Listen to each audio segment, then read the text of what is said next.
Hello students, welcome our channel the learning lab, जहां हम आपके लिए लेकर आए हैं पंचायत सचिव special revision classes.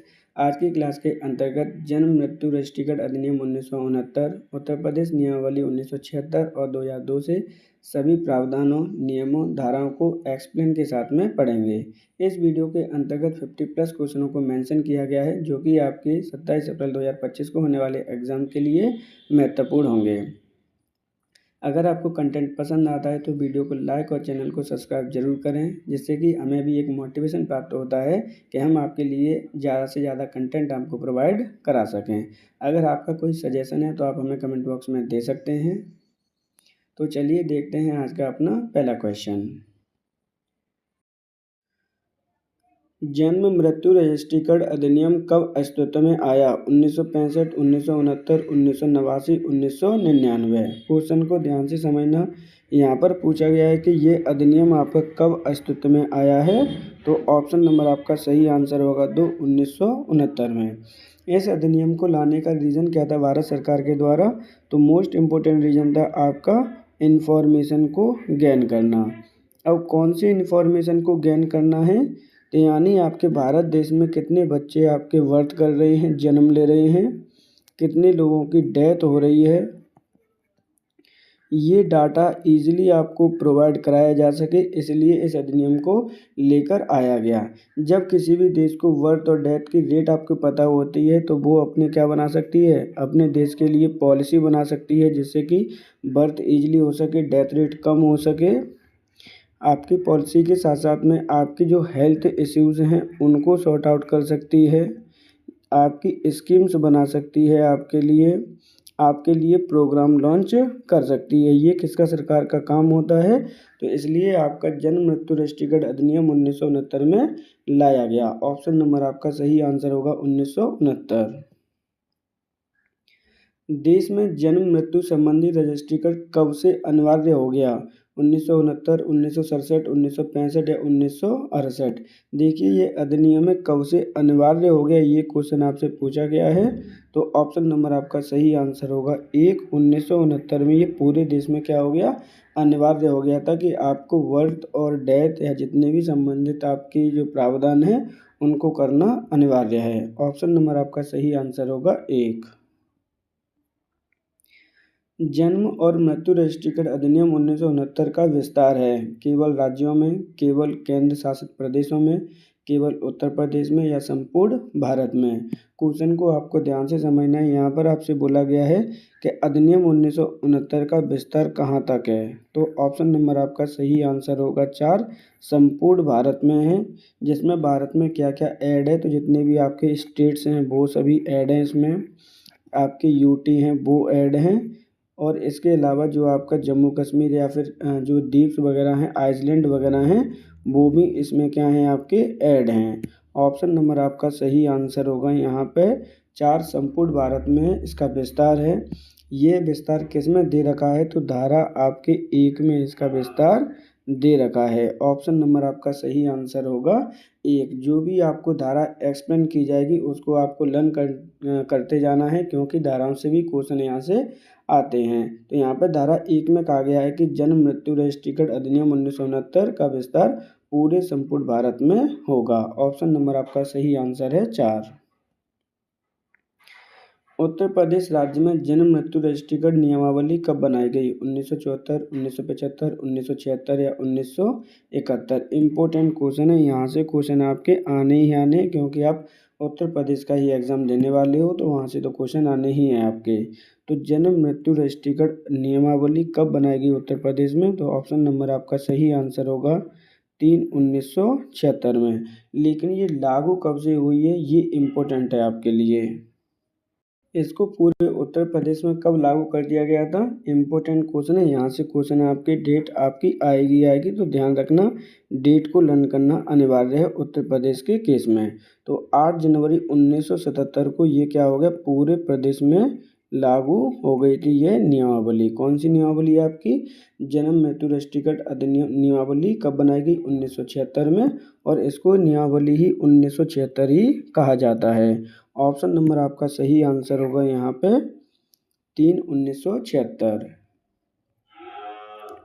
Uttar Pradesh जन्म मृत्यु रजिस्ट्रेशन का नियमावली 1976 कब पूरे प्रदेश में लागू हुई। देखिए यहाँ पे क्वेश्चन आपका पूछ लिया गया है कि कब से ये पूरे प्रदेश में लागू हुई है। 1 मार्च 1977, 8 जनवरी 1977, 9 जनवरी 1976 या फिर 10 जनवरी 1978। तो ऑप्शन नंबर आपका सही आंसर होगा 2, 8 जनवरी 1977 को ये पूरे प्रदेश में लागू हुई है। उत्तर प्रदेश जन्म मृत्यु रजिस्ट्रेशन नियमावली 1976 किसके द्वारा बनाई गई है। तो ये बनाई गई है आपके राज्य विधानमंडल के द्वारा, इस बात का आप ध्यान रखना।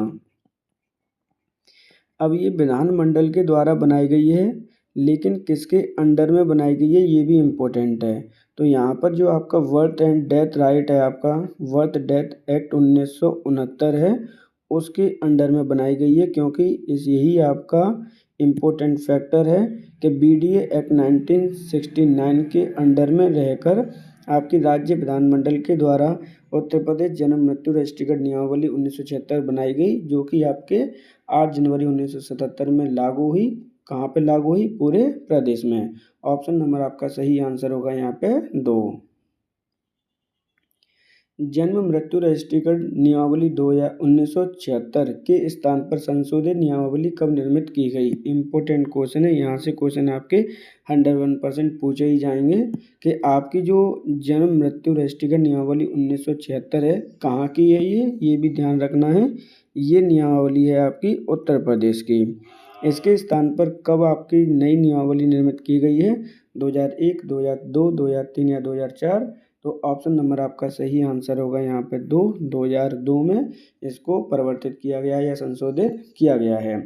लेकिन जो नियमावली आपकी नई बनी थी 2002 वाली, ये पूरे उत्तर प्रदेश में कब लागू हुई है। तो यहाँ पे ये डेट भी आपको लर्न करना इम्पोर्टेंट है, क्योंकि 22 मार्च 2003 को ये पूरे प्रदेश में लागू हुई है। ऑप्शन नंबर आपका सही आंसर होगा यहाँ पे 2। एक बात और समझ लीजिए, जन्म मृत्यु रजिस्ट्रेशन नियमावली 1976 उत्तर प्रदेश सरकार के द्वारा बनाई गई है। तो ये आपकी संशोधन भी किसके द्वारा किया गया है? तो राज्य विधानमंडल के द्वारा। इस बात को आप ध्यान रखना, इम्पोर्टेंट क्वेश्चन है, यहाँ से क्वेश्चन आपके बनेंगे ही बनेंगे। लेकिन जो भी आपके इसमें करेक्शन किए जाते हैं, किसके अकॉर्डिंग किए जाते हैं?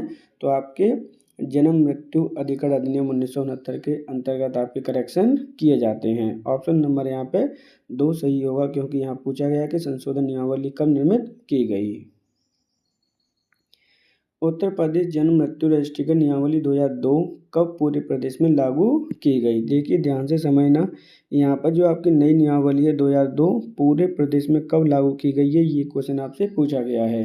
इम्पोर्टेंट फैक्टर है, क्योंकि यहाँ से क्वेश्चन आपके आने ही आने, इस बात पर आप ध्यान रखना। 1 मार्च 2002, 22 मार्च 2003, 22 मार्च 2004, 21 मार्च 2002। तो ऑप्शन नंबर यहाँ पे 2 सही आंसर होगा। 22 मार्च 2003 में ये पूरे प्रदेश में लागू की गई। कौन सी नियमावली है आपकी?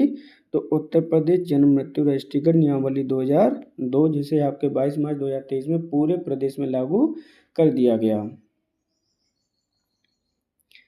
उत्तर प्रदेश परिवार रजिस्टर नकल 2023 का उपयोग क्यों किया जाता है। इम्पोर्टेंट क्वेश्चन है, क्योंकि आप BPO का एग्ज़ाम दे रहे हैं और ये परिवार रजिस्टर से संबंधित क्वेश्चन आपसे पूछे ही जाएंगे, और इस पर ही जब आप BPO बन जाएंगे तो काम भी करेंगे, क्योंकि जब भी ग्राम पंचायत में रहोगे तो सर्टिफिकेट आप इजीली प्रोवाइड कराओगे। तो क्या क्या आपके उपयोग हैं उत्तर प्रदेश परिवार रजिस्टर नकल 2023 के? तो जन्म प्रमाण पत्र बनाने में, स्कूल में छात्रवृत्ति हेतु, आय प्रमाण पत्र बनवाने में, या उपरोक्त सभी। तो ऑप्शन नंबर आपका सही आंसर होगा उपरोक्त सभी। ऑप्शन नंबर सही आंसर होगा आपका 4। जन्म मृत्यु रजिस्ट्रेशन अधिनियम 1969 के तहत जन्म से तात्पर्य है केवल जीवित जन्म से, केवल मृत जन्म से, दोनों से, या उपरोक्त में से कोई नहीं। इम्पोर्टेंट क्वेश्चन है, यहाँ से क्वेश्चन आपके पूछे ही जाएंगे, ध्यान रखना। लेकिन आपको ये बात भी ध्यान रखनी है, जो भी आपको धारा बताई जाएगी उसको भी आपको लिख लेना है, और एक बार एग्जाम से पहले आपको उसको रिवाइज कर लेना है। यहाँ पर आपसे पूछा गया कि जन्म से तात्पर्य है केवल जीवित जन्म से, केवल मृत जन्म से, या दोनों से। तो ऑप्शन नंबर आपका सही आंसर होगा 3, उपरोक्त दोनों से। जो जन्म की परिभाषा दे रखी है आपकी वो कहाँ पे दे रखी है, कौन सी धारा में दे रखी है, ये इम्पोर्टेंट है आपका। तो धारा 2 में आपकी इनकी सभी जो भी आपकी परिभाषाओं से संबंधित क्वेश्चन आएंगे वो धारा 2 में ही दे रखा होगा। तो ऑप्शन नंबर यहाँ पे सही आंसर होगा 3। जीवित जन्म और मृत जन्म दोनों को ही आपको जन्म से तात्पर्य है, किसके अकॉर्डिंग, जन्म और मृत्यु रजिस्ट्रीकरण अधिनियम 1969 के अकॉर्डिंग। रजिस्ट्रीकरण की प्रक्रिया में प्रयोग होने वाले प्रपत्रों को कितने भागों में विभाजित किया गया है या किया जाता है, इम्पोर्टेंट क्वेश्चन है, यहाँ से क्वेश्चन आपका आना ही आना है, ध्यान रखना। तो यहाँ पर आपसे पूछा गया जो प्रपत्र यूज होता है आपका, प्रयोग किया जाता है, जो आपको दिया जाता है, इन्फॉर्मेशन दी जाती है, वो कितने भागों में विभाजित किया जाता है। तो ऑप्शन नंबर यहाँ पे सही आंसर होगा 2, 3, 4 या 5। तो ऑप्शन नंबर सही आंसर होगा 1, 2 भागों में इसको विभाजित किया जाता है। अब वो 2 भाग कौन कौन से होते हैं उसे भी समझ लीजिए। एक भाग होता है आपका बायां भाग और दूसरा होता है आपका दायां भाग। अब दोनों में क्या क्या है, क्वेश्चन आपसे पूछे जाते हैं कि बायां भाग में क्या लिखा जाता है, तो इसे माना जाता है आपका वैधानिक। क्या माना जाता है, वैधानिक। जो भी अधिकारी आपका रजिस्ट्रार होगा, ग्राम पंचायत अधिकारी होगा, DPR होगा, जो भी इंफॉर्मेशन फिल करेगा वो बाएं भाग में की जाती है, जो कि आपकी कॉन्स्टिट्यूशनल होती है। जबकि आपकी जो दायां भाग में क्या फिल किया जाता है, तो यहाँ पे जो आपका सांख्यात्मक रूप है आपका इंफॉर्मेशन का, वो यहाँ पर आपकी फिल की जाती है, सांख्यिकी फिल की जाती है यहाँ पे। तो यहाँ पर ऑप्शन में क्वेश्चन में पूछा गया था कि प्रपत्रों को कितने भागों में बांटा गया है, तो 2 भागों में बांटा गया है आपका, बायां भाग और दायां भाग। बायां भाग को हम वैधानिक भाग कहते हैं, जबकि जो दायां भाग है वो आपके सांख्यिकी इंफॉर्मेशन के लिए फिल किया जाता है। ऑप्शन नंबर यहाँ पे सही आंसर होगा 1, 2 भागों में विभाजित किया गया है। अधिनियम 1969 की किस धारा के अंतर्गत विलम्ब रजिस्ट्रीकरण का प्रावधान दिया गया है, धारा 10, धारा 17, धारा 21 या धारा 19। सबसे जो इम्पोर्टेंट धारा है आपकी यही है, मोस्ट इम्पोर्टेंट धारा है, क्योंकि यहाँ से क्वेश्चन आपके फ्यूचर में भी आएंगे ही आएंगे, ये बात आप ध्यान रखना। यहाँ पर पूछा गया कि कौन सी धारा आपके विलम्ब रजिस्ट्रीकरण से संबंधित है, तो ऑप्शन नंबर आपका सही आंसर होगा यहाँ पर आप धारा को क्या कर लीजिए, ऐड कर लीजिए, क्योंकि विलम्ब से रजिस्ट्रीकरण प्रावधान किस में दे रखा है, धारा 13 में आपका दे रखा है। तो ऑप्शन नंबर 5 भी इसमें ऐड कर लीजिए, धारा 13। तो ऑप्शन नंबर यही सही आंसर होगा आपका, क्योंकि यहाँ पर क्या है कि एक कह सकते हैं कि धारा मेंशन नहीं की गई है। अब ये जो आपका विलम्ब रजिस्ट्रीकरण है उसके प्रावधान कहाँ कहाँ पर दे रखे हैं आपके, तो आपके धारा 13 में दे रखे हैं। क्या क्या प्रावधान है वो समझ लीजिए। जब आप 21 दिन के अंतर्गत कोई भी डेथ या बर्थ की इंफॉर्मेशन देते हैं, क्या देते हैं, इंफॉर्मेशन देते हैं, तो आपका रजिस्ट्रीकेशन हो जाएगा, कोई भी आपका शुल्क नहीं लगेगा। लेकिन अगर आप 21 दिन के बाद और क्या करते हैं, आप 30 डेज के भीतर आप क्या कर रहे हो, इंफॉर्मेशन दे रहे हो, यानी क्या 21 दिन निकल चुके हैं, 30 डेज के बीच में आप दे रहे हो, तो आपके ऊपर कितना शुल्क लगेगा, तो आपको 2 रुपये का शुल्क लगेगा आपको रजिस्ट्री फीस के लिए। अगर आप बाई मिस्टेक मान के चलिए कि आपको 30 डेज भी निकल चुके हैं प्लस 1 साल के अंतर्गत आप क्या करा रहे हैं, रजिस्ट्रीकेशन करा रहे हैं, डेथ और बर्थ की इंफॉर्मेशन दे रहे हैं, उस समय आप पर क्या किया जाएगा, तो उस समय आपको 5 रुपये का तो शुल्क देना पड़ेगा, प्लस आपको एक जो परमिशन होती है वो भी लेके आनी पड़ेगी। किसकी परमिशन लेके आनी पड़ेगी यहाँ पे, ये आपका ज़्यादा इम्पोर्टेंट है। तो 30 डेज टू 1 वर्ष के अंतर्गत में जब भी आप इंफॉर्मेशन देंगे तो वहाँ पर आपको परमिशन भी लगती है, किसकी, अपर जिला रजिस्ट्रार की आपकी क्या लगेगी, जो अपर जिला रजिस्ट्रार होता है उसकी आपको अनुमति लगती है। लेकिन अब मान के चलिए आप 1 साल के बाद इंफॉर्मेशन दे रहे हैं, क्या है आपका, आफ्टर 1 ईयर दे रहे हैं, यहाँ पर मैं लिख दे रहा हूँ, याद रख लेना इसको। आफ्टर 1 ईयर आप इंफॉर्मेशन दे रहे हैं और आप चाहते हैं कि प्रमाण पत्र मिल जाए, तो आपको अनुमति लगती है, किसकी, पूर्व अनुमति SDM की लगेगी। किसकी लगेगी आपको, SDM की लगेगी, प्लस आपको 10 रुपये का शुल्क भी देना होगा। ये दोनों ही इम्पोर्टेंट फैक्टर हैं, आपको लर्न करने ही करने हैं, ध्यान रखना। एक बार से फिर से इस क्वेश्चन को देख लीजिए, क्योंकि यहाँ से क्वेश्चन आपके आने ही आने हैं। अगर आप बर्थ और डेथ की इन्फॉर्मेशन 21 दिन के अंतर्गत देते हैं, कोई भी शुल्क नहीं लगता है, आपको निःशुल्क बर्थ सर्टिफिकेट या डेथ सर्टिफिकेट दे दिया जाएगा। लेकिन मान के चलिए आप 21 दिन से 30 दिन के भीतर आपको इन्फॉर्मेशन दे रहे हैं तो 2 रुपये का आपको शुल्क लगता है। कितने का लगेगा आपका? 2 रुपये का। लेकिन आप 30 डेज और 1 वर्ष के अंतर्गत दे रहे हैं तो 5 रुपये का शुल्क लगेगा। जो सबसे ज़्यादा इम्पोर्टेंट है यहाँ पे, अपर जिला रजिस्ट्रार की क्या लगेगी? आपकी अनुमति लगेगी। लेकिन बाई मिस्टेक आप 1 वर्ष के बाद इन्फॉर्मेशन दे रहे हैं और आप सर्टिफिकेट चाहते हैं तो एसडीएम की परमिशन प्लस 10 रुपये का आपको शुल्क देना होगा। क्वेश्चन में पूछा गया था कि किस धारा के अंतर्गत विलम्ब रजिस्ट्री कार्ड का प्रावधान है, तो ऑप्शन नंबर आपका सही आंसर होगा 5, धारा 13 के अंतर्गत इसका प्रावधान दिया गया है। आई रिपीट अगेन, यहाँ पे विलम्ब से संबंधित सभी आपके प्रावधान दे रखे हैं और जब भी आपके विलम्ब के बारे में पूछा जाएगा तो ऑप्शन नंबर आपका सही आंसर होगा धारा 13। भारतीय दंपति जो भारत में बसने के लिए आते हैं तो भारत में पहुंचने की तारीख से कितने दिन के भीतर अपने बच्चों का रजिस्ट्रीकरण कराना अनिवार्य है? 45, 50, 60 या 70? इम्पोर्टेंट क्वेश्चन है, एक एक चीज़ को ध्यान से समझना। मान के चलिए जो कोई भी लोग हैं भारत छोड़कर बाहर चले गए हैं और बाहर से बसने के लिए क्या है, रहने के लिए परमानेंट, क्या है, आप परमानेंट बसने के लिए भारत आ रहे हैं, ठीक है ना। तो अगर वो भारत आए हैं तो अपने पहुंचने की तारीख से कितने दिन के भीतर अपने बच्चों का रजिस्ट्रेशन कराना अनिवार्य है, ये क्वेश्चन आपसे पूछा गया है।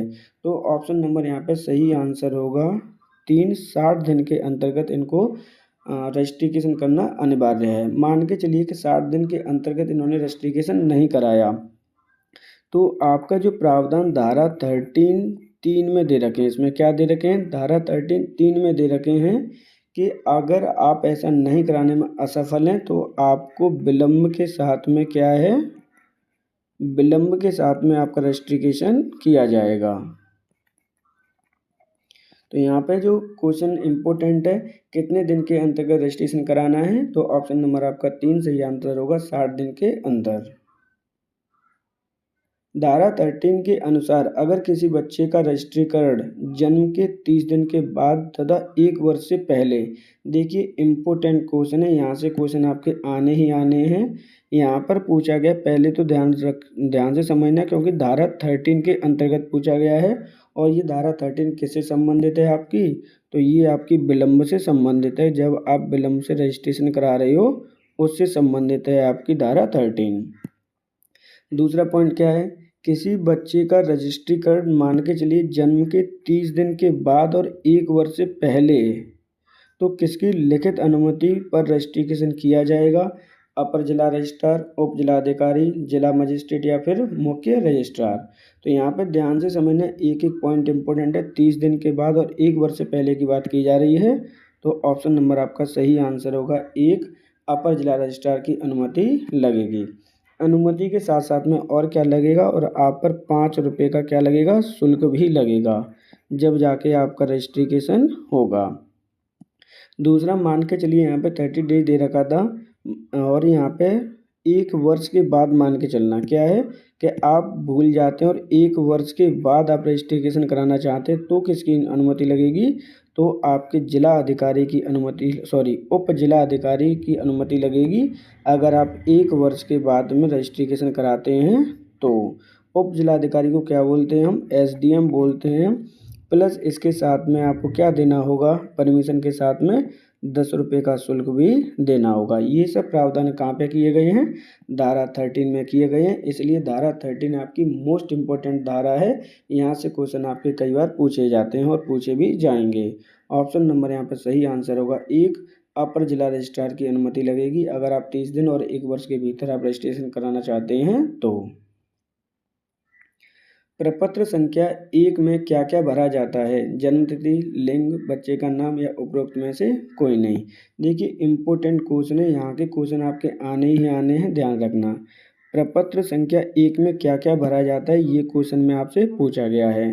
तो सबसे पहले बात कर लेते हैं कि प्रपत्र संख्या 1 संबंधित किससे है, तो ये संबंधित है आपके जन्म सूचना से। किससे संबंधित है आपकी, ये जो प्रपत्र संख्या है वो जन्म सूचना से आपकी संबंधित है। अब इसमें क्या क्या फिल किया जाता है, जन्म तिथि बच्चे की बिल्कुल की जाएगी, लिंग भी किया जाएगा, और लिंग में आपको क्या लिखना होगा वो इम्पोर्टेंट है, ध्यान रखना। कभी भी आप संक्षिप्त में नहीं लिख के आएंगे, क्या पूरा ही लिखना होता है। जब आप बीपीओ बन जाएंगे या तो आप पुरुष लिखेंगे या फिर आप स्त्री लिखेंगे, ध्यान रखना। और इसको यही मैटर होता है लिखने का, जबकि आप इस तरह से बिल्कुल नहीं लिखेंगे। जैसे मान के चलिए पू लिख दिया और आपका स्त्री में एस लिख दिया, ये आपका वैलिड नहीं माना जाता है। आप इस चीज़ को याद रखना। यहाँ पे बच्चे का नाम होगा, बिल्कुल होगा। उपरोक्त में से सभी आंसर सही आंसर होगा। प्रपत्र संख्या का संबंध किससे है? जन्म सूचना से संबंधित है आपका। यहाँ पर आपका संख्या नंबर 4 सही आंसर होगा। जन्मतिथि, लिंग और बच्चे का नाम इसमें भरा जाता है। जन्म और मृत्यु पंजीकरण अधिनियम 1969 के तहत जीवित जन्म से तात्पर्य है। देखिए ध्यान से इस क्वेश्चन को समझना क्योंकि इम्पोर्टेंट है। यहाँ पर अधिनियम 1969 के तहत जीवित जन्म से क्या तात्पर्य है? माता से निष्कर्षण के पश्चात संतान श्वास लेता हो, जीवन का कोई भी लक्षण प्रदर्शित करता हो, उपरोक्त दोनों या उपरोक्त में से कोई नहीं। तो यहाँ पर देखिए क्या है, ऑप्शन नंबर आपका सही आंसर होगा 3, उपरोक्त में से दोनों। माता के निष्कर्षण से पश्चात संतान क्या लेता हो? सांस लेता हो, या फिर कोई भी जन्म का प्रदर्शित करता हो लक्षण, दोनों ही केस में आपके जीवित जन्म से तात्पर्य होगा। और ये जीवित जन्म की जो परिभाषा है वो किस धारा के अंतर्गत दे रखी है? तो ये परिभाषा दे रखी है आपके धारा 2 के अंतर्गत। ये भी आप लर्न करेंगे जब भी परिभाषा की बात की जाएगी, धारा 2 में आपकी दे रखी हैं। ऑप्शन नंबर यहाँ पर 3 सही आंसर होगा। जन्म और मृत्यु रजिस्ट्रीकरण अधिनियम 1969 के तहत मुख्य रजिस्ट्रार की नियुक्ति किसके द्वारा की जाएगी? केंद्र सरकार, राज्य सरकार, स्थानीय सरकार या उपरोक्त में से कोई नहीं। तो क्वेश्चन को ध्यान से समझना। यहाँ पर आपसे पूछा गया कि अधिनियम 1969 के तहत मुख्य रजिस्ट्रार किसकी नियुक्ति है? आपकी मुख्य रजिस्ट्रार की नियुक्ति किसके द्वारा की जानी है? तो ऑप्शन नंबर आपका सही आंसर होगा 2, राज्य सरकार के द्वारा की जाती है। जबकि केंद्र सरकार के द्वारा किसकी नियुक्ति की जाती है? तो उसके द्वारा की जाती है आपके महारजिस्ट्रार की। किसकी की जाती है? महारजिस्ट्रार की नियुक्ति की जाती है केंद्र सरकार के द्वारा। मुख्य रजिस्ट्रार की नियुक्ति की जाती है राज्य सरकार के द्वारा। पूछा गया था आपके कि मुख्य रजिस्ट्रार की नियुक्ति कहाँ पे की जाएगी, किसके द्वारा की जाएगी? तो ऑप्शन नंबर आपका सही आंसर होगा 2, राज्य सरकार के द्वारा। राज्य के भीतर राज्य क्षेत्र को रजिस्ट्रीकरण खंडों में विभक्त करने की शक्ति किसके पास है? केंद्र सरकार, मुख्य रजिस्ट्रार, राज्य सरकार या फिर केंद्र सरकार। देखिए ध्यान से क्वेश्चन को फिर से पढ़ना है। राज्य के भीतर राज्य क्षेत्र को रजिस्ट्रीकरण खंडों में क्या है, आप इसको डिवाइड कर रहे हो कि रजिस्ट्रीकरण खंडों में डिवाइड करने की शक्ति किसके पास है राज्य को? तो ऑप्शन नंबर आपका सही आंसर होगा यहाँ पे 3, राज्य सरकार के पास इसकी शक्ति है। इस क्वेश्चन का मतलब क्या हुआ वो समझ लीजिए। जैसे मान के चलिए ये मेरा क्या है, राज्य है। तो राज्य के ऊपर सबसे जो रजिस्ट्रार अधिकारी होता है वो कौन होगा? आपका मुख्य रजिस्ट्रार होगा। लेकिन ये पूरा क्या है, देखभाल करेगा पूरे राज्य की। लेकिन इसके अंडर में भी आपके ढेर सारे क्या है, राज्यों को हमने डिवाइड कर दिया। जैसे जिलाओं में डिवाइड कर देते हैं, तहसील में डिवाइड कर देते हैं, गांव में डिवाइड कर देते हैं। तो इनको मैंने मान के चलिए कि जिलाओं में डिवाइड कर दिया। क्या है, जिला में डिवाइड कर दिया। अब इसको जिले को भी अगर आप चाहते हैं कि इसको भी मैं डिवाइड कर दूँ, तो मान के चलिए ये मैंने गाँव में कर दिया। तो ये सब शक्ति किसके पास है? तो ये क्वेश्चन में पूछा गया है। तो ऑप्शन नंबर 3 सही आंसर होगा, राज्य सरकार के पास है। राज्य सरकार के द्वारा प्रत्येक राजस्व जिले के लिए एक जिला रजिस्ट्रार के अलावा कितने अतिरिक्त रजिस्ट्रार की नियुक्ति की जा सकती है? 1, 2, 3 या राज्य सरकार जितना ठीक समझे। पहले तो क्वेश्चन को बड़े ध्यान से समझना है। राज्य सरकार के द्वारा प्रत्येक राजस्व जिले में एक जिला रजिस्ट्रार के अलावा, देखिए यहाँ पे क्या दे रहा है, जो आपका जिला रजिस्ट्रार होता है उसकी नियुक्ति कौन करती है? राज्य सरकार करती है, पहला पॉइंट। दूसरा पॉइंट है कि अब जिला रजिस्ट्रार पूरे आपके जो जिला होता है उसको कंट्रोल नहीं कर पाएगा, तो उसके अतिरिक्त यानी उसकी हेल्प करने के लिए नियुक्ति की जाएगी रजिस्ट्रारों की। कितनी की जाएगी? ऑप्शन नंबर 4 सही आंसर होगा। राज्य सरकार जितना ठीक समझे उतने रजिस्ट्रारों की नियुक्ति की जाती है। ऑप्शन नंबर आपका सही आंसर होगा 4। प्रत्येक रजिस्ट्रार का कार्यालय होगा राज्य में कहीं भी, मुख्य शहरी क्षेत्र में, ग्रामीण क्षेत्र में या फिर स्थानीय क्षेत्र में। देखिए यहाँ पे क्या बोला गया है कि जो रजिस्ट्रार होगा उसका कार्यालय कहाँ पर होगा, तो ऑप्शन नंबर आपका 4 सही आंसर होगा, स्थानीय क्षेत्र में। एक सेकंड, यहाँ पे आप टर्म चेंज कर लेना। यहाँ पर क्या है, स्थानीय क्षेत्र में, क्या है आपका स्थानीय क्षेत्र में, यानी क्या होगा, उसके स्थानीय क्षेत्र में ही उसका कार्यालय होगा। ऑप्शन नंबर यहाँ पे 4 सही आंसर होगा। बच्चों के जन्म का पंजीकरण किया जा सकता है बिना नाम के, नाम रखने के पश्चात, दोनों स्थिति में या किसी भी स्थिति में नहीं। देखिए ध्यान से समझना इस क्वेश्चन को, इम्पोर्टेंट है। बच्चों के जन्म के पंजीकरण किया जाएगा। अब बात कर लेते हैं कि जो आपका बच्चों का जन्म का पंजीकरण है वो कौन से प्रपत्र में किया जाता है। तो प्रपत्र संख्या आपकी 1 होती है, जिसमें आपके किससे संबंधित है, जन्म की सूचना से संबंधित है। कौन सा, प्रपत्र संख्या 1। अब उसका यहाँ पे कह रहे हैं कि पंजीकरण किया जा सकता है, तो ऑप्शन नंबर आपका सही आंसर होगा, दोनों स्थिति में उसका पंजीकरण किया जा सकता है, बिना नाम के भी और नाम रखने के पश्चात भी। ऑप्शन नंबर आपका 3 सही आंसर होगा। रजिस्ट्रार अपने कार्य क्षेत्र की सूचना किसे भेजता है, मुख्य रजिस्ट्रार, मुख्यमंत्री, परिवार कल्याण मंत्री या फिर महिला एवं विकास मंत्री। क्वेश्चन को ध्यान से समझना। यहाँ पर हम इंक्रीजिंग और डिक्रीजिंग ऑर्डर भी पढ़ने वाले हैं। यहाँ पर पूछा गया है कि आपका जो रजिस्ट्रार होगा वो कार्य क्षेत्र की सूचना किसको पास भेजेगा, तो ऑप्शन नंबर आपका सही आंसर होगा, मुख्य रजिस्ट्रार के पास। ऑप्शन नंबर 1 सही आंसर होगा। अब बात कर लेते हैं इनकी पोस्ट के अकॉर्डिंग। जैसे मान के चलिए कि गांव में जो होता है, कौन रजिस्ट्रेशन करता है आपका, तो आपका गांव में बीपीओ रजिस्ट्रेशन करता है। अब ये किसके पास अपनी इन्फॉर्मेशन पहुंचाएगा, तो ये पहुंचाएगा आपका एडीओ के पास। किसके पास पहुंचाएगा, एडीओ के पास। एडीओ किसके पास पहुंचाएगा, तो वो पहुंचाएगा आपका डीपीआरओ के पास। अब डीपीआरओ किसके पास पहुंचा देगा, तो वो रजिस्ट्रार के पास पहुंचा देगा, इस तरह से। अब रजिस्ट्रार किसके पास पहुंचाएगा, तो वहाँ पर आपका होगा जिला रजिस्ट्रार, अगर मैं इंक्रीजिंग ऑर्डर की बात करें तो। और जिला रजिस्ट्रार किसके पास पहुंचाएगा, तो वो पहुंचा देता है आपका मुख्य रजिस्ट्रार के पास, या फिर जो अपर जिला रजिस्ट्रार होता है उसके पास। किसके पास पहुंचा देगा, अपर जिला रजिस्ट्रार के पास। और यहाँ के बाद में जो हाईएस्ट पोस्ट होती है रजिस्ट्रार की, वो होगी आपकी मुख्य रजिस्ट्रार के पास। तो क्वेश्चन डायरेक्टली आपसे पूछा गया है कि रजिस्ट्रार कार्य क्षेत्र की सूचना किसके पास भेजता है, तो मुख्य रजिस्ट्रार के पास भेजता है। ऑप्शन नंबर आपका 1 सही आंसर होगा। रजिस्ट्रार द्वारा जन्म मृत्यु रजिस्ट्रीकरण संबंधी दस्तावेज 1 वर्ष के पश्चात किसे भेज देता है, जिला रजिस्ट्रार, महारजिस्ट्रार, उप रजिस्ट्रार या फिर संयुक्त रजिस्ट्रार। देखिए यहाँ पे क्या कह रहे हैं, जो आपका रजिस्ट्रार होता है वो जन्म और मृत्यु रजिस्ट्रीकरण संबंधी जो दस्तावेज होते हैं, पहले तो क्या है वो अपने पास रखता है। कितने साल के लिए रखता है, 1 वर्ष तक अपने पास रखता है। लेकिन उसके बाद किसे भेज देगा, वो जिला रजिस्ट्रार को भेज देगा। ऑप्शन नंबर आपका 1 सही आंसर होगा। बात कर लेते हैं इनकी डिक्रीजिंग या इंक्रीजिंग ऑर्डर की। तो यहाँ पर आपका क्या होगा, रजिस्ट्रार होगा पहले तो, ठीक है ना। रजिस्ट्रार के बाद कौन होगा, आपका जिला रजिस्ट्रार होगा। और जिला रजिस्ट्रार के बाद कौन होगा, तो इसके बाद होगा आपका अपर जिला रजिस्ट्रार।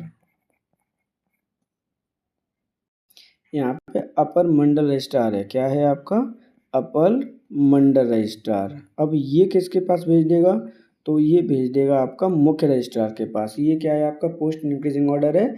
यहाँ पे पूछा गया था कि रजिस्ट्रार 1 वर्ष के पश्चात किसको भेज देगा, तो वो जिला रजिस्ट्रार को भेज देता है। ऑप्शन नंबर आपका सही आंसर होगा 1।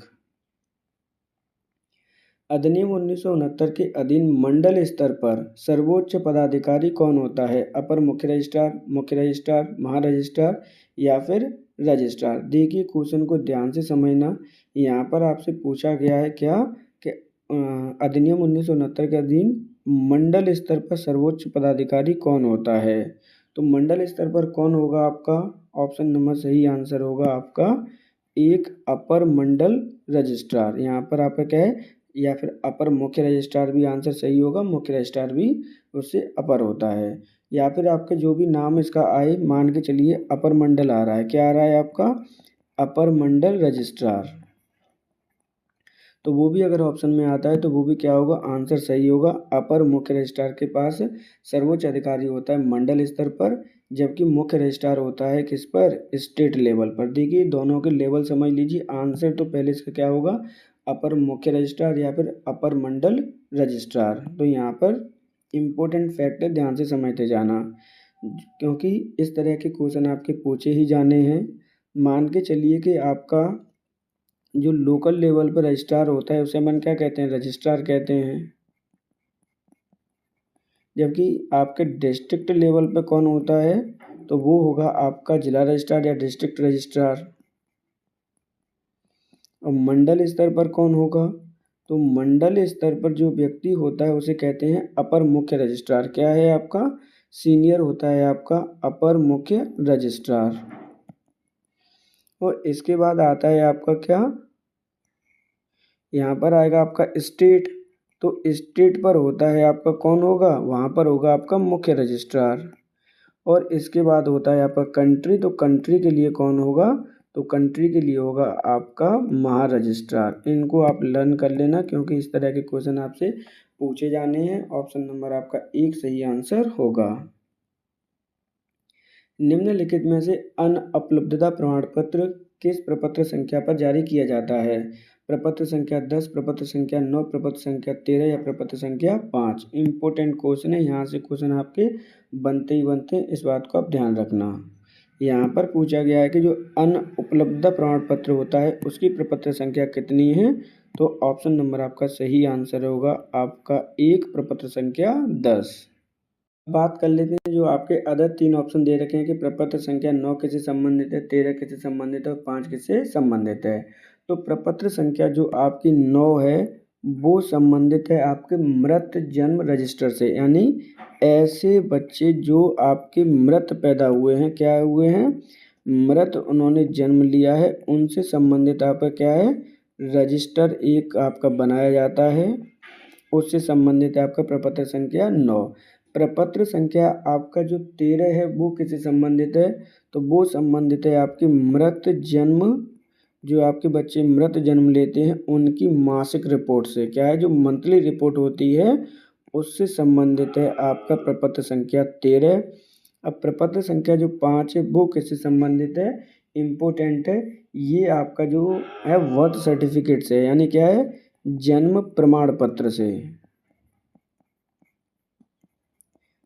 तो एक एक आपको प्रमाण पत्रों की संख्या लर्न करनी है, क्योंकि आपके आने ही आने हैं। टोटल कितने दे रखे हैं, तो टोटल आपके 13 दे रखे हैं, और हमने उन पे से अलग अलग डिफरेंट टाइप से क्वेश्चनों को मेंशन किया है, जिससे कि आपको इजीली लर्न हो जाएं। ऑप्शन नंबर यहाँ पे पूछा गया था, अनुपलब्धता प्रमाण पत्र प्रपत्र संख्या क्या होगी, तो वो होगी आपकी 10। ऑप्शन नंबर आपका सही आंसर होगा 1।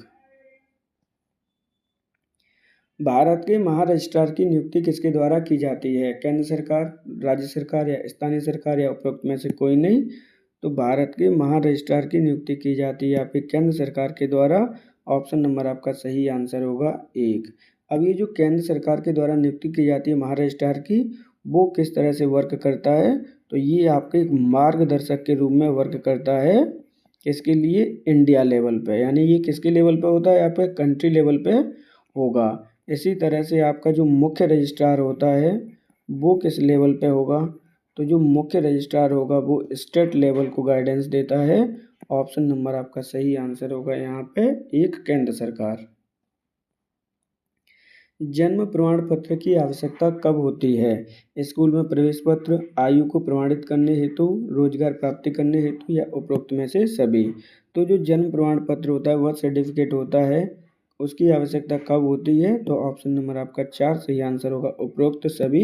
एडमिशन लेने के टाइम, आपका जो आयु होती है एज को सर्टिफाइड करने के लिए, रोजगार प्राप्ति के टाइम भी। बात कर लेते हैं जन्म प्रमाण पत्र मिलता कहाँ पर है, तो ये आपका रजिस्ट्रार आपको प्रदान करता है। कौन प्रदान करता है, आपका जो रजिस्ट्रार आपको प्रदान करता है, इस बात को आप ध्यान रखेंगे। दूसरा, इसकी जो प्रपत्र संख्या है वो कितनी है, तो प्रपत्र संख्या आपकी होगी 5 के अंतर्गत आपको प्रदान किया जाता है बर्थ सर्टिफिकेट। लेकिन जो सूचना होती है, ध्यान रखना, एक एक पॉइंट इम्पोर्टेंट है।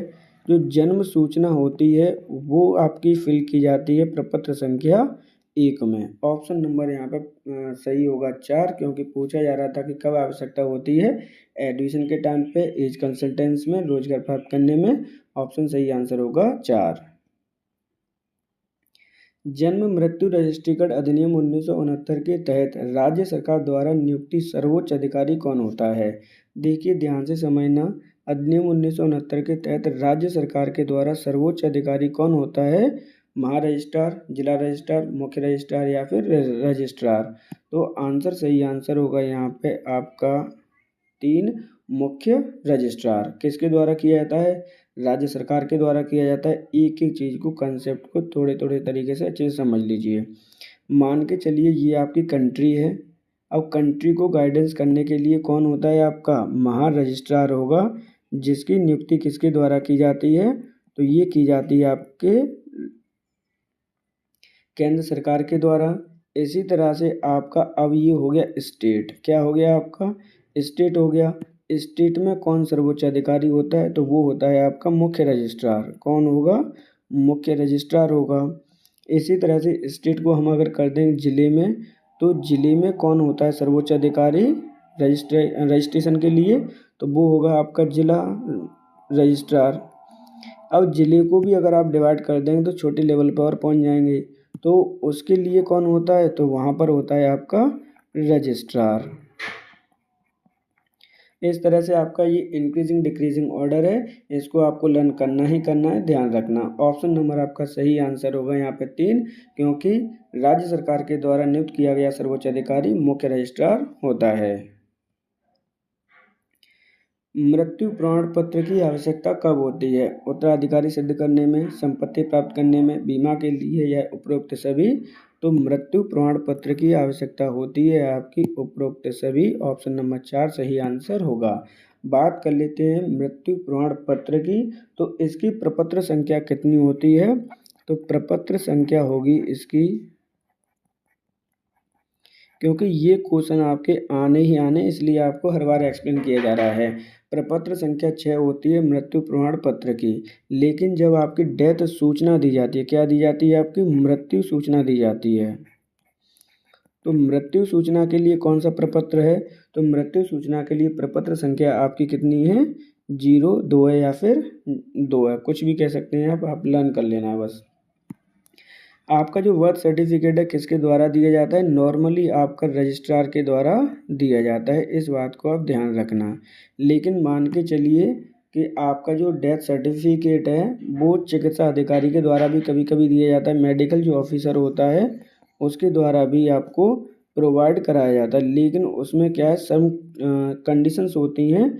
क्या, जब आपका कोई भी व्यक्ति एक्सीडेंट वगैरह हो जाता है, हॉस्पिटलाइज वगैरह होता है, उस केस में आपका जो मेडिकल ऑफिसर होता है वो प्रोवाइड कराता है। ऑप्शन नंबर यहाँ पर 4 सही आंसर होगा। मृत्यु प्रमाण पत्र की आवश्यकता क्यों होती है? तो ये उपरोक्त सभी। उत्तराधिकार सिद्ध करने का मतलब क्या है कि आपकी जो बाप की जो जमीन होती है बेटे के नाम में जाएगी, संपत्ति प्राप्त करने के लिए और बीमा प्राप्त करने के लिए। ऑप्शन नंबर आपका 4 सही आंसर होगा। जन्म पंजीकरण से संबंधित आंकड़ों की उपयोगिता है। देखिए यहाँ पर आपसे इजीली क्वेश्चन पूछा गया है, क्योंकि जन्म पंजीकरण की आंकड़ों की जो उपयोगिता है, यानी जन्म जो पंजीकरण है वो क्यों किया जाता है, रीज़न क्या है? प्रशासनिक प्रयोजन में बिल्कुल ठीक है, जन स्वास्थ्य कार्यक्रम में बिल्कुल ठीक है, माता शिशु एवं प्रसव के बाद देखभाल में बिल्कुल ठीक है। ऑप्शन नंबर आपका 4 सही आंसर होगा। जन्म पंजीकरण की आवश्यकता क्यों है? क्योंकि प्रशासन में आप कैसे रेगुलेट करेंगे चीज़ों को, आप इससे पॉलिसीज निर्माण करेंगे जिससे कि माता और शिशु की प्रसव के बाद देखभाल हो सके, जिससे कि डेथ रेट क्या हो सके, कम हो सके। ऑप्शन नंबर आपका सही आंसर होगा 4। उत्तर प्रदेश में जन्म मृत्यु रजिस्ट्रीकरण संगठन के संदर्भ में जिला रजिस्ट्रार के रूम में कौन कार्य करता है? यहाँ पर ध्यान से समझना, रूम नहीं है, क्या है, रूप है। क्वेश्चन ध्यान से समझो। यहाँ पे कह रहे हैं कि उत्तर प्रदेश में जन्म मृत्यु रजिस्ट्रीकरण संगठन के संदर्भ में जिला रजिस्ट्रार के रूप में कौन कार्य करता है? जिला पंचायत अधिकारी, जिला मजिस्ट्रेट, मुख्य चिकित्सा अधिकारी या फिर नगर स्वास्थ्य अधिकारी। तो यहाँ पर पूछा गया था कि जिले के लिए ऑप्शन नंबर आपका सही आंसर होगा 3, मुख्य चिकित्सा अधिकारी कार्य करता है जिला रजिस्ट्रार के रूप में।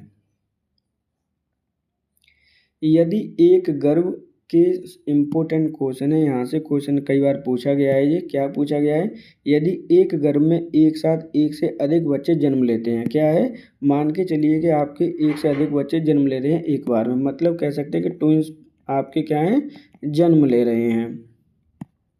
तो प्रत्येक जन्म के रजिस्ट्रीकरण के लिए यानी क्या है, उनका रजिस्ट्रीकेशन कैसे होगा ये पूछा गया है। अलग अलग सूचना पत्र भरना होगा, एक ही सूचना पत्र भरना होगा, कोई सूचना पत्र भरने की ज़रूरत नहीं है, या उपरोक्त में से कोई नहीं। तो ऑप्शन नंबर आपका 1 सही आंसर होगा, अलग अलग सूचना पत्र भरना होगा।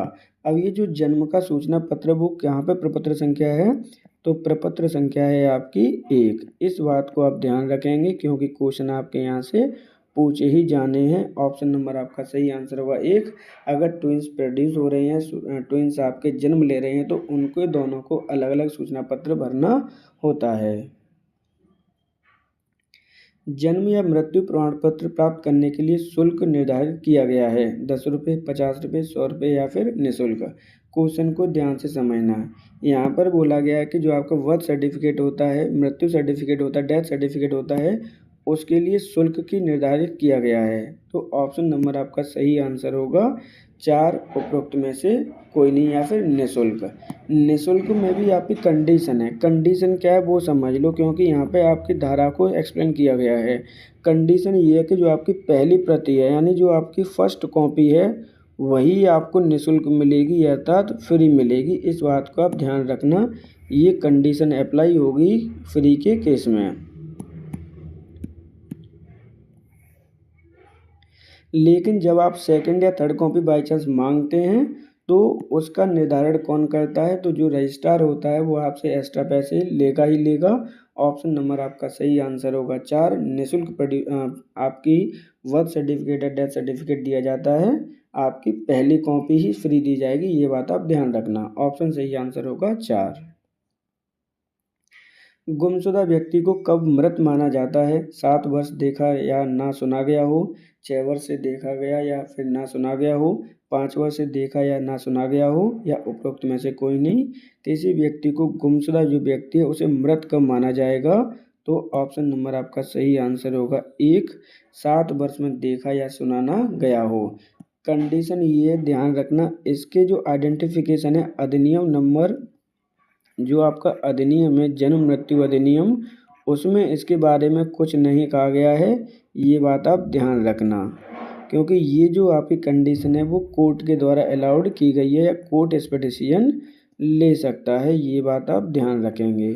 ऑप्शन नंबर आपका सही आंसर होगा यहाँ पे रेगुलरी बेसिस पर 7 वर्ष तक कोई व्यक्ति देखा गया हो या ना उसके बारे में सुना गया हो तो उसे मृत मान लिया जाता है। यहाँ पर सही आंसर होगा आपका 1।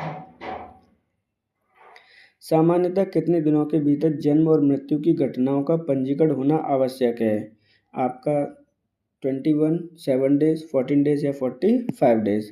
तो आपका सामान्यतः कितने दिनों में आपका क्या होना चाहिए, जन्म या मृत्यु का रजिस्ट्रेशन होना चाहिए, तो ऑप्शन नंबर आपका सही आंसर होगा 1, यानी 21 डेज के अंतर्गत आपका होना चाहिए।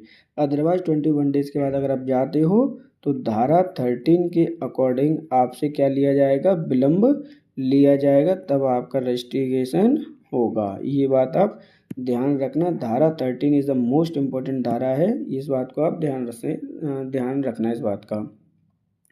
यहाँ हमारे 34 क्वेश्चंस हो गए। अगर आपको कंटेंट पसंद आ रहा हो तो वीडियो को लाइक और चैनल को सब्सक्राइब ज़्यादा से ज़्यादा कीजिए, जिससे कि आपके जो 27 अप्रैल 2025 को एग्ज़ाम देने वाले बच्चे हैं उनके पास आपका ज़्यादा से ज़्यादा कंटेंट पहुँच सके, जिससे कि वो रिवीजन कर सकें। चलिए देखते हैं नेक्स्ट क्वेश्चन। भारत के बाहर पैदा हुए किसी भारतीय दंपत्ति के बच्चे का जन्म पंजीकरण होगा। देखिए ध्यान से समझना, मान के चलिए कि भारत से बाहर कोई भारतीय दंपत्ति है, मान के चलिए जो आपके स्टूडेंट्स होते हैं बाहर वर्क कर रहे होते हैं, इंडस्ट्रियल वर्क कर रहे होते हैं, उनके बच्चे क्या होते हैं, आपके जन्म लेते हैं। क्या है, आपके जन्म लेते हैं, क्योंकि भारत के ही नागरिक माने जाते हैं, जहाँ जन्म कहीं भी ले, क्योंकि NRI वगैरह जो होते हैं आपके भारत के ही लोग माने जाते हैं। मान के चलिए कि कोई स्टूडेंट अभी आपके वीज़ा पर गया बाहर आपका विदेश में, तो वहाँ पे क्या है कि बच्चा जन्म ले रहा है क्योंकि वो तो वर्क करने गया था। तो उसका जो रजिस्ट्रेशन होगा भारत से बाहर, वो किस नियमावली के अकॉर्डिंग होगा? नागरिकता अधिनियम 1955, जन्म मृत्यु पंजीकरण नियमावली 2002, जन्म मृत्यु रजिस्ट्रीकरण अधिनियम 1969 या उपरोक्त में से कोई नहीं। तो सही आंसर होगा आपका एक, नागरिकता अधिनियम 1955 के अंतर्गत उसका रजिस्ट्रेशन कराया जाता है। पहली बात। दूसरी, उसका जो रजिस्ट्रेशन मान के चलिए ये भारत लौट के आए, क्या लौट के आए आपके? भारत लौट कर आ रहे हैं, तो उनको कितने दिन के अंतर्गत भारत में रजिस्ट्रेशन कराना होगा लौटने पर? और लौटने पर क्या चाहते हैं? परमानेंटली भारत में ही रहना चाहते हैं, यानी परमानेंटली निवास करना चाहते हैं, इस बात को आप ध्यान रखना। तो आपको जब से वो आए हैं उसके अंडर में 16 डेज हैं, उसके अंडर में उसको रजिस्ट्रेशन कराना होगा अपने बच्चों का, इस बात को आप ध्यान रखना। ऑप्शन नंबर आपका सही आंसर होगा यहाँ पे एक। यदि कोई जन्म या मृत्यु की घटना घटित होने के 1 वर्ष के भीतर रजिस्ट्रेशन नहीं कराया गया हो तो उसे किसके द्वारा लिखित आदेश पर रजिस्ट्रेशन होगा? तहसीलदार, जिलाधिकारी, ग्राम प्रधान या उप जिला अधिकारी? क्वेश्चन सिंपल है। मान के चलिए कि आपके किसी भी व्यक्ति की घटना हुई, जैसे मान के क्या है जन्म या मृत्यु की कोई घटना घटित होती है, लेकिन क्या है कि आपने उसका 1 वर्ष के अंदर क्या है 1 वर्ष के अंदर रजिस्ट्रेशन नहीं कराया है, इन्फॉर्मेशन नहीं दी। अब चाहते हैं कि आपको बर्थ सर्टिफिकेट या डेथ सर्टिफिकेट मिल जाए, तो उसके लिए लिखित आदेश लगता है, वो किसका लगेगा? ऑप्शन नंबर आपका सही आंसर होगा यहाँ पे 4, उप जिला अधिकारी का, जिसे हम क्या कहते हैं? SDM कहते हैं। ये इम्पोर्टेंट क्वेश्चन है, ध्यान रखना, इस तरह से ही क्वेश्चन आपके आते हैं।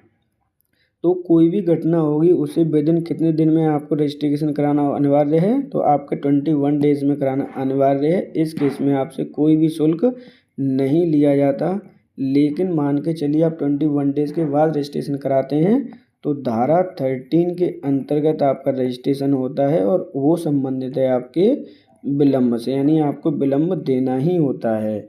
ऑप्शन नंबर आपका सही आंसर होगा यहाँ पे 4, उप जिलाधिकारी के अनुमति चाहिए, प्लस आपसे 10 रुपये भी लिए जाएंगे, ये होता है आपका शुल्क। ऑप्शन नंबर आपका सही आंसर होगा 4।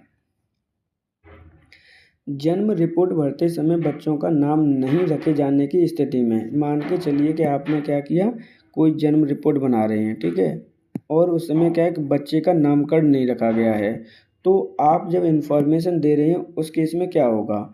कोई भी नाम लिख देना चाहिए, यानी जैसे मान के चलिए आप BPO बन गए और कौन सा प्रपत्र संख्या भर रहे हो? प्रपत्र संख्या आप भर रहे हो 1, क्योंकि ये किससे संबंधित है? आपकी प्रपत्र संख्या जन्म से संबंधित है। अगर आप ये फिल कर रहे हो तो उस कंडीशन में जब नाम नहीं रखा गया है तब आप क्या करेंगे? कोई भी नाम लिख देना चाहिए, लड़का शिशु या लड़का शिशु लिखना चाहिए, यहाँ पे लड़की शिशु या लड़का शिशु, पंक्ति को खाली छोड़ देना चाहिए या फिर फॉर्म नहीं भरना चाहिए। तो यहाँ पर आपका आंसर सही आंसर होगा 3, पंक्ति को आप खाली छोड़ देंगे, जब उसका नामकरण हो जाएगा तो उस नामकरण को आप उसमें ऐड कर देंगे। ऑप्शन नंबर आपका सही आंसर होगा यहाँ पे 3। जन्म पंजीकरण के समय बच्चे का भार लिखा जाना चाहिए, किलोग्राम के 1 दशमलव स्थान तक, किलोग्राम के 2 दशमलव स्थान तक, किलोग्राम में 3 दशमलव स्थान तक या उपरोक्त में से कोई नहीं। तो यहाँ पर जब जन्म पंजीकरण होता है आपका तो आप क्या करते हैं, बच्चे को तौलवा लेते हैं, किन से? जो आपकी ANM होती हैं, ANM है आपकी, जो आपकी GNM होती हैं, या फिर जो हॉस्पिटल में इसका वेटेज किया जाता है। तो आप अपने प्रमाण पत्र में जो आप लिखित प्रमाण पत्र बनाओगे या फिर मैं कहूँ जो सूचना प्रमाण पत्र होता है जन्म से संबंधित, उसको किस केस में उसका वेट लिखेंगे? किलोग्राम के 1 दशमलव तक, किलोग्राम के 2 दशमलव तक, किलोग्राम के 3 दशमलव तक या उपरोक्त में से कोई नहीं। तो आंसर होगा आपका 1 किलोग्राम के 1 दशमलव तक उसका वेट लिखेंगे। मान के चलिए कोई चाइल्ड है आपका, उसका वेट कितना है? मान के चलना जब वो जन्म हुआ है तो 5.3 kg है, कितना है? तो आप इस फॉर्म में लिखेंगे, यही आपका क्या माना जाएगा? करेक्ट माना जाएगा। लेकिन अगर आप ऐसे लिख रहे हैं, मान के चलिए कि ये लिख रहे हैं, तो आपका ये इनकरेक्ट होगा। आपके ये इन्फॉर्मेशन आपको लर्न रखनी है, क्योंकि यहाँ पर जो भी चिल्ड्रन होगा आपका, उसका जो वेटेज होगा दशमलव के 1 स्थान तक ही भरा जाता है। ऑप्शन नंबर आपका सही आंसर होगा यहाँ पे 1।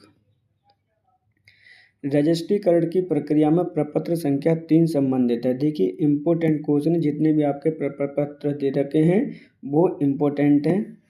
यहाँ पर आपसे पूछा गया है कि जो प्रपत्र संख्या 3 है उसका संबंध किससे है? जन्म सूचना पत्र से, मृत्यु सूचना पत्र से, मृत जन्म सूचना पत्र से, या उपरोक्त में से कोई नहीं।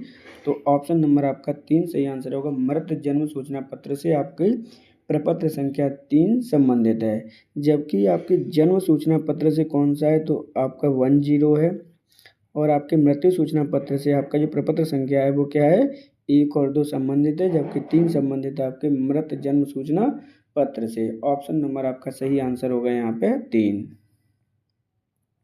निम्नलिखित में से कौन सम्मिलित नहीं है? इम्पोर्टेंट क्वेश्चन है यहाँ पर, क्योंकि इस तरह के क्वेश्चन में जो आपके 13 प्रपत्र दे रखे, कितनी संख्या दे रखी है? 13 दे रखी है, और जो कि आपको लर्न होनी चाहिए। यहाँ पर क्या पूछा गया है? कौन सा आपका सम्मिलित नहीं है? जन्म सूचना पत्र प्रपत्र संख्या 1, मृत्यु सूचना पत्र प्रपत्र संख्या 2, मृत जन्म सूचना प्रपत्र संख्या 4, जन्म प्रमाण पत्र प्रपत्र संख्या 5। तो क्वेश्चन यहाँ पे सही आंसर होगा आपका 3, क्योंकि मृत जन्म सूचना पत्र की जो संख्या है वो 4 ना होकर क्या है आपकी 3 है। जबकि प्रपत्र संख्या 4 किससे संबंधित है वो भी समझ लीजिए, क्योंकि इसका जो आंसर है वो 3 सही है, लेकिन प्रपत्र संख्या आपको 4 भी पता होनी चाहिए, क्योंकि वहाँ से आप क्वेश्चन को एक भी आप छोड़ के नहीं आएंगे, क्योंकि आपके 120 मिनट का आपको समय मिलेगा एग्ज़ाम में, जहाँ में आपको समय की कोई पाबंदी नहीं, मात्र आपके 100 क्वेश्चन आप इजीली कर पाएंगे। इसलिए थोड़ा सोच समझ के वहाँ पर आंसर को टिक करना है, क्योंकि आपका कोई भी क्वेश्चन आपका गलत नहीं होना चाहिए। यहाँ पर पूछा गया कि प्रपत्र संख्या 4 किससे संबंधित है? तो यहाँ पर जब आपकी कोई भी डेथ किस में हो जाती है? एक्सीडेंटल डेथ हो जाती है। मान के चलिए कि हॉस्पिटल में आपकी डेथ हो गई, मतलब किसी भी व्यक्ति की डेथ हो गई, तो जो डेथ सर्टिफिकेट दिया जाता है किसके द्वारा दिया जाएगा? मेडिकल ऑफिसर के द्वारा दिया जाएगा। तो जो मेडिकल ऑफिसर से संबंधित आपकी चीज़ें दे रखी हैं वो दे रखी हैं आपके प्रपत्र संख्या 4 और प्रपत्र संख्या 4 काम है। इस बात को आप ध्यान रखेंगे। ऑप्शन सही आंसर होगा यहाँ पर आपका 3।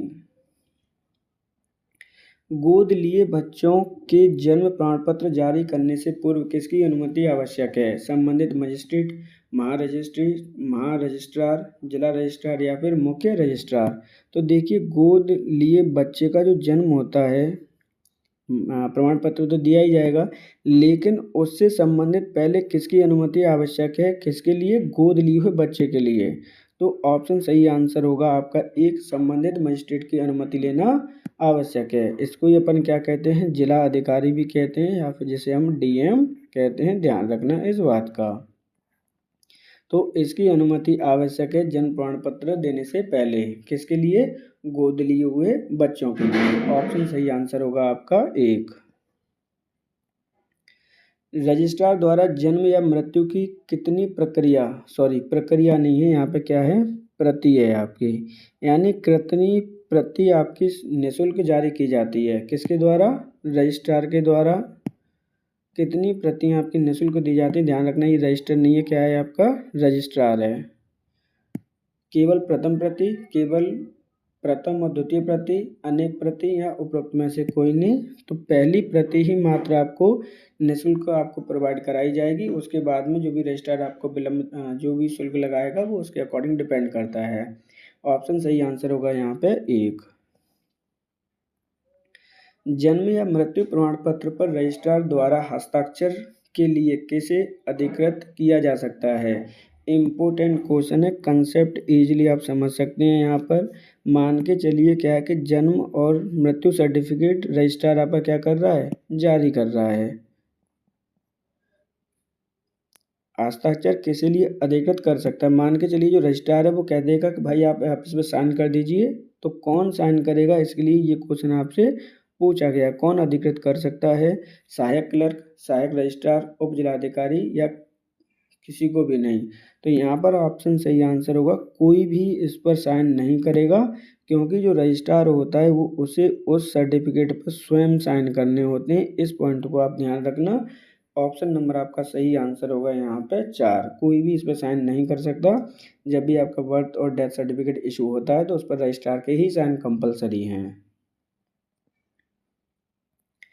रजिस्ट्रार द्वारा जन्म एवं मृत्यु संबंधित पंजिकाओं को कब तक अपने पास रखा जाता है? रजिस्ट्री के अगले 1 वर्ष तक, रजिस्ट्री के अगले 5 वर्ष तक, रजिस्ट्री के वर्ष के अगले 10 वर्ष तक, या फिर 15 वर्ष तक। तो यहाँ पे देखिए रजिस्ट्री के अगले 1 वर्ष ऑप्शन है, ठीक है ना। तो यहाँ पर क्या कह रहे हैं, जो भी रजिस्ट्रार होता है आपका बर्थ सर्टिफिकेट और डेथ सर्टिफिकेट संबंधित जो सूचनाएं होती हैं, सर्टिफिकेट्स होते हैं, उनको अपने जब आप, क्योंकि वो रजिस्टर तैयार करता है, अपने पास कब तक रखता है? तो रजिस्ट्री के 1 वर्ष तक रखता है। ऑप्शन नंबर आपका सही आंसर होगा 1। छोटे छोटे पॉइंट है वो समझ लीजिए, क्योंकि इम्पोर्टेंट है आपके। रजिस्ट्रार अपना कहाँ पे भेजता है 1 वर्ष के पश्चात में? तो ये आपकी जो मंथ होता है, क्या होता है आपका मंथ होता है, उसकी जो 5 तारीख होती है उसके अंतर्गत ये जिला रजिस्ट्रार को भेज देता है। किसके भेज देता है? आपका जिला रजिस्ट्रार को भेज देता है। जबकि जो जिला रजिस्ट्रार है वो किसे भेज देता है? तो जो आपका मंडल रजिस्ट्रार होता है या फिर मैं कहूँ जो अपर मुख्य रजिस्ट्रार होता है उसके पास भेज देता है। मान के चलिए कि मंडल रजिस्ट्रार के पास वो भेज रहा है, तो वो आपके 10 तारीख तक ये ट्रांसफ़र कर देगा। कौन? जिला रजिस्ट्रार यहाँ तक। जबकि ये कर देता है किसके पास? आपका जो मुख्य रजिस्ट्रार होता है उसके पास कौन सी तारीख तक? 15 तारीख तक। ध्यान रखना, एक एक पॉइंट इम्पोर्टेंट है आपका। ये 5 तारीख तक भेजेगा जिला रजिस्ट्रार मंडल को 10 तारीख तक, और मंडल वाला मुख्य को 15 तारीख तक, और उसके बाद में यहाँ पर सचिवालय में पहुँचा दिए जाते हैं, जिससे कि इजीली उनको आइडेंटिफाई किए जा सकें। ऑप्शन नंबर आपका सही आंसर होगा यहाँ पे 1। विदेशी नागरिकों से संबंधित जन्म और मृत्यु की घटनाओं का रजिस्ट्रीकरण कौन करता है? दूतावास, स्थानीय रजिस्ट्रार, सांसद, या फिर जिलाधिकारी। इम्पोर्टेंट क्वेश्चन है। मान के चलिए कोई विदेशी हैं आपके और वो किसी क्षेत्र में रह रहे हैं। मान के चलना कि वो रह रहे हैं आपके आगरा में रह रहे हैं, ठीक है ना। हो सकता है रेंट पे आए हों, ताजमहल देखने के लिए आए, मान के चलिए कि ताजमहल देखने ये लोग आए हैं, और इनके साथ में कोई भी बेबी वगैरह यहाँ पे क्या हो जाए, बर्थ हो जाए, या फिर किसी की डेथ हो जाए, तो वहाँ पर इनको रजिस्ट्रीकरण कौन करेगा? ये क्वेश्चन आपसे पूछा गया है। तो ऑप्शन सही आंसर होगा यहाँ का, जो स्थानीय रजिस्ट्रार होगा वो आपके रजिस्ट्री करेगा। कौन? किनकी? जो आपके विदेशी हैं उनकी। ऑप्शन नंबर आपका सही आंसर होगा 2। यदि यह जानकारी मिलेगी बच्चा अवैध है तो पिता के रूप में किसका नाम भरा जाएगा? इम्पोर्टेंट क्वेश्चन है। यहाँ पर क्या है कि बच्चे अवैध होने के प्रावधान दिए गए हैं कि पिता के रूप में किसका नाम भरा जाएगा? माँ का, बच्चे के पिता का, किसी का भी नहीं, या फिर अवैध लिखा जाएगा। तो ऑप्शन नंबर आपका 3 सही आंसर होगा। किसी का भी नाम इसमें अटैच नहीं किया जाएगा, उस पंक्ति को खाली छोड़ दिया जाएगा। ऑप्शन नंबर सही आंसर होगा यहाँ पे 3। जन्म और मृत्यु के रजिस्ट्रार के प्रविष्टि में लिपिकीय अथवा औपचारिक गलतियां, देखिए यहाँ पे क्या है, क्लर्क वाली गलतियां हैं, ठीक है। लिपिकीय जिसे कहते हैं अपन, क्लर्क है। क्लर्क अथवा औपचारिक गलतियां संबंधित जांच की जाएगी उप जिलाधिकारी के द्वारा, रजिस्ट्रार के द्वारा, लेखपाल के द्वारा, या फिर नायब तहसीलदार के द्वारा। तो देखिए यहाँ पे क्या है, जन्म और मृत्यु के रजिस्ट्रार के प्रविष्टि में क्लर्क की अथवा कोई भी औपचारिक गलती हो जाती है तो वो किसके द्वारा जांच की जाएगी? ये क्वेश्चन आपसे पूछा गया है। तो ऑप्शन नंबर आपका सही आंसर होगा यहाँ पे 2। रजिस्ट्रार के द्वारा इसकी जांच की जाती है, वो स्वयं ही जांच करता है, क्योंकि सिग्नेचर करने के लिए भी क्या है, खुद रेस्पॉन्सिबल है। ऑप्शन सही आंसर होगा यहाँ पे 2। अधिनियम की धारा 10(3), देखिए इम्पोर्टेंट धारा है, यहाँ से क्वेश्चन आपके आने ही आने, ध्यान रखना। अधीन मृत्यु के कारण प्रमाण पत्र देने से इनकार करने पर कितना जुर्माना लगाया जा सकता है? देखिए क्या कंडीशन है यहाँ पर। मान के चलिए कि हॉस्पिटल में किसी की मृत्यु हो जाती है, और जो हॉस्पिटल में जो मेडिकल ऑफिसर है, क्या है, मेडिकल ऑफिसर है आपका, वो आपका डेथ सर्टिफिकेट देने से क्या कर रहा है, मना कर रहा है। इम्पोर्टेंट क्वेश्चन है। जो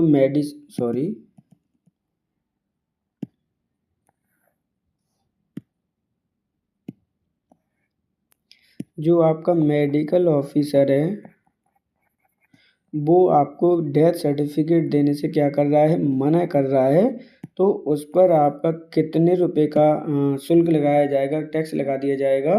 तो ऑप्शन नंबर आपका सही आंसर होगा 50 रुपये तक का उस पर जुर्माना लगाया जाता है। ऑप्शन नंबर आपका सही आंसर होगा 1।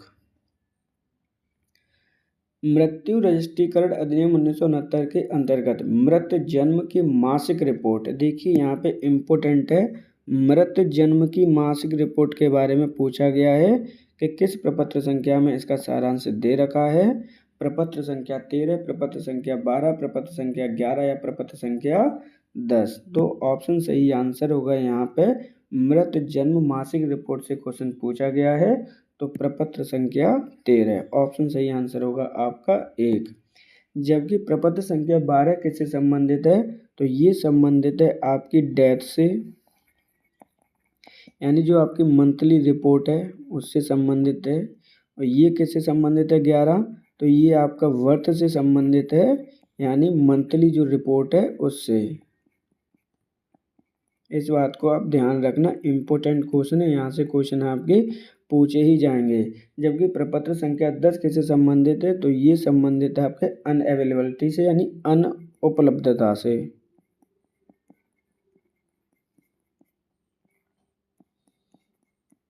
ऑप्शन नंबर सही आंसर होगा यहाँ पे 1, प्रपत्र संख्या 13। बागान में जन्म और मृत्यु होने पर रजिस्ट्रार को कौन सूचित करेगा, बागान का अधीक्षक, स्थानीय ग्राम पंचायत अधिकारी, स्थानीय जिला न्यायाधीश, उपरोक्त में से कोई नहीं।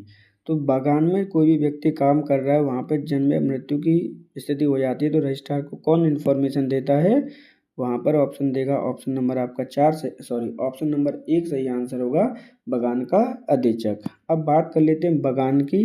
तो बागान की कंडीशन है, कंडीशन क्या है कि मिनिमम आपका 4 हेक्टेयर का बागान होना चाहिए। कितने हेक्टेयर का होना चाहिए, 4 हेक्टेयर का बागान होना चाहिए, जिसमें आपकी काली मिर्च,